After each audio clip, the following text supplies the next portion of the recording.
لیکن ان کی سرکشی اور بڑھ گئی اور وہ اپنا یہ مقدمہ لے کر جو نمرود بادشاہ تھا اس کے پاس چلے گئے اور جا کر کہنے لگے کہ ابراہیم ایک نوجوان ہے جس نے ہمارے بتوں کی بھی توہین کی، ان کو بھی لائق عبادت نہیں سمجھتا، توڑ دیا، یہاں تک کہ نمرود تجھے بھی خدا نہیں مانتا۔ نمرود کے دربار میں حضرت ابراہیم علیہ السلام کو پیش کیا گیا۔ جب نمرود کے دربار میں حضرت ابراہیم علیہ السلام پیش ہوئے تو اس نے آپ کے ساتھ مناظرہ کیا، مکالمہ کیا اور کہا کہ اپنے خدا ہونے پہ تمہارے پاس کیا دلیل ہے؟ آپ نے فرمایا کہ میرا خدا تو وہ ہے کہ جو زندہ بھی کرتا ہے، یحیی و یمیت، موت بھی دیتا ہے اور زندگی بھی بخشتا ہے۔ آپ نے یہ جب دلیل سنی، دلیل الوہیت جو حضرت ابراہیم علیہ السلام نے نمرود کے سامنے رکھی، یہ دلیل سن کر اس نے کہا یہ کون سی بڑی بات ہے، یہ کام تو میں بھی کر سکتا ہوں۔ نمرود نے جیل خانے سے 2 قیدی منگوائے، ایک کو زندہ چھوڑ دیا، ایک کو سولی پہ چڑھا کے موت دے دی۔ کہا کہ دیکھو یحیی و یمیت، یہ صفت تو مجھ میں بھی پائی جاتی ہے۔ آپ اس کے یہ عمل دیکھ کر مسکرائے، سمجھ گئے کہ یہ موت اور حیات کے مفہوم سے یہ واقف نہیں ہے۔ آپ نے دوسری دلیل اس کے سامنے رکھی، دلیل الوہیت۔ دوسری دلیل توجہ سے سنیے گا، آپ نے دوسری دلیل یہ رکھی، میرا خدا تو وہ ہے جو سورج کو مشرق سے طلوع کرتا ہے اور مغرب کی طرف غروب کر دیتا ہے۔ اے نمرود، اگر تو خدا ہے تو سورج کو مغرب سے طلوع کر کے دکھا۔ اب اس دلیل پر، اس دلیل الوہیت پر نمرود لاجواب ہو گیا، وہ یہ کام نہ کر سکے۔ لیکن یہاں پر ایک توجہ طلب ایک بات آپ کو سمجھانی ہے۔ میں نے کہا تو توجہ دلیل الوہیت کیا رکھی کہ میرا خدا تو وہ ہے جو سورج کو مشرق سے طلوع کرتا اور مغرب میں غروب کر دیتا ہے۔ اے نمرود، تو خدا ہے تو مغرب سے سورج کو طلوع کر کے دکھا۔ جو دلیل الوہیت رکھی وہ مغرب سے سورج کو طلوع کرنا تھی، خدا ہونے کی دلیل۔ اور ادھر خیبر کے مقام پر نبی پاک صلی اللہ علیہ وسلم نے اول وقت کے اندر نماز عصر ادا کی اور مولا کائنات حضرت علی مرتضیٰ کرم اللہ تعالی وجہ الکریم کی گود میں سر رکھ کر آرام فرما رہے ہیں۔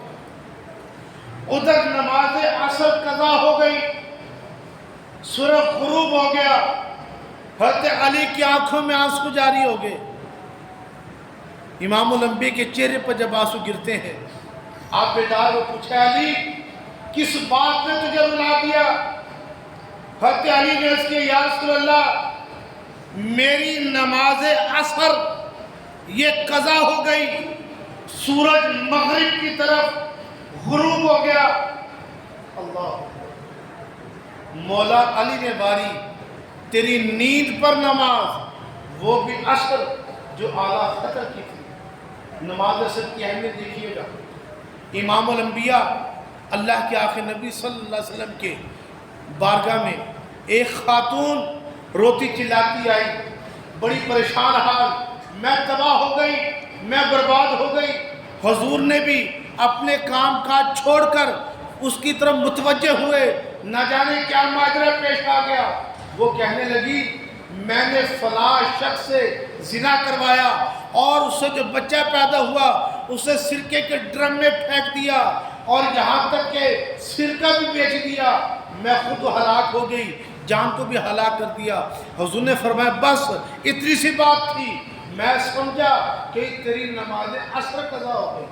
اللہ، اس لیے آلہ نے فرمایا مولا علی نے باری تیری نیند پر نماز، وہ بھی عصر جو اعلیٰ خطر کی تھی۔ اب ادھر عصر کی نماز قضا ہو گئی، سورج غروب ہو گیا، حضرت علی کی آنکھوں میں آنسو جاری ہوئے۔ حضور نے فرمایا کہ علی کس بات نے رلا دیا؟ حضرت علی نے عرض کی یا رسول اللہ میری عصر کی نماز قضا ہو گئی، سورج غروب ہو گیا۔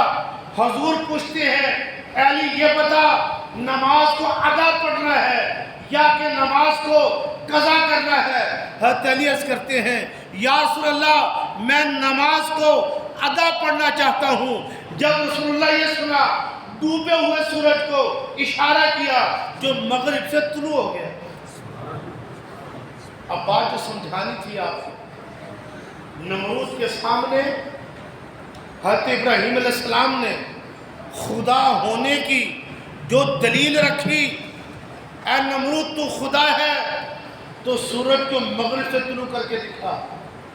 اور ادھر خیبر کے مقام پر امام الانبیاء نے، اللہ کے آخری نبی نے سورج کو مغرب سے طلوع کر دیا۔